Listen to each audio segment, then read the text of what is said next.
السلام علیکم 7 کلاس، کیسے ہیں آپ لوگ بچوں؟ آج 29 دسمبر ہے اور منگل کا دن ہے۔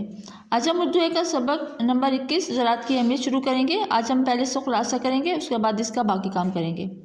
خلاصہ آپ کو پتہ ہے کہ کسی بھی سبق کو، جو پورا سبق ہوتا ہے، اس کو مختصر الفاظ میں بیان کرنے کو خلاصہ کہتے ہیں۔ خلاصہ: انسان کا زراعت کے ساتھ بہت پرانا تعلق ہے۔ ہماری خوراک کا انحصار شعبہ زراعت پر ہی ہے۔ پاکستان ایک زرعی ملک ہے۔ آج کی تقریباً 67.67% آبادی دیہاتی ہے، جس میں سے اکثریت زراعت سے وابستہ ہے۔ پاکستان میں زراعت کو ریڑھ کی ہڈی تصور کیا جاتا ہے۔ زندگی کے ہر شعبے میں سائنس کا عمل دخل ہے۔ اس نے زراعت کے شعبے میں بھی انقلاب برپا کیا ہے۔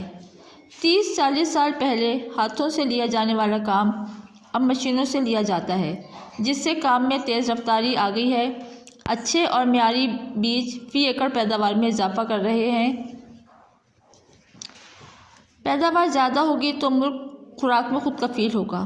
خود کفیل کا مطلب یہ کہ جو بھی چیز ہوگی، جو بھی خوراک ہوگی ہمارے ملک میں تیار ہوگی، ہمیں باہر سے کچھ نہیں منگوانا پڑے گا، جس سے بہت سا زر مبادلہ بچے گا، یعنی کہ پیسے بچیں گے۔ پنجاب کی زمین بہت زرخیز ہے اور دنیا کا بہترین نہری نظام پاکستان کا ہے۔ پاکستانی چاول اور کپاس کی پوری دنیا میں مانگ ہے، اس سے ہم زر مبادلہ کماتے ہیں۔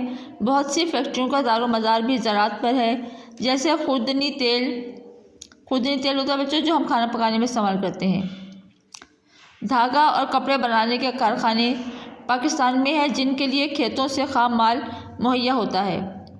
روغنی اجناس میں کمی کے باعث ہمیں پام آئل درآمد کرنا پڑتا ہے۔ اسی طرح چینی بھی باہر سے منگوانی پڑتی ہے۔ سبزیاں اور پھل ہماری خوراک کا حصہ ہیں۔ ہمارے ملک میں اعلیٰ قسم کے آم اور کنو پیدا ہوتے ہیں، جن کی برآمد سے ہم زر مبادلہ کماتے ہیں۔ پولٹری فارم، فش فارم اور مویشی پالنا بھی زراعت سے وابستہ ہے۔ پولٹری فارم سے انڈوں اور گوشت کی ضرورت پوری ہوتی ہے، جبکہ مچھلی فارم سے گوشت حاصل ہوتا ہے۔ ملک کو خوشحال کرنے کے لیے کسانوں کو ترقی دینا ہوگی۔ اگر ایسا کیا گیا تو ملک زراعت کے میدان میں ترقی کرے گا۔ بچوں کا کام آپ نے کاپی پر کرنا ہے اور اس کو اچھی طرح سے یاد بھی کرنا ہے۔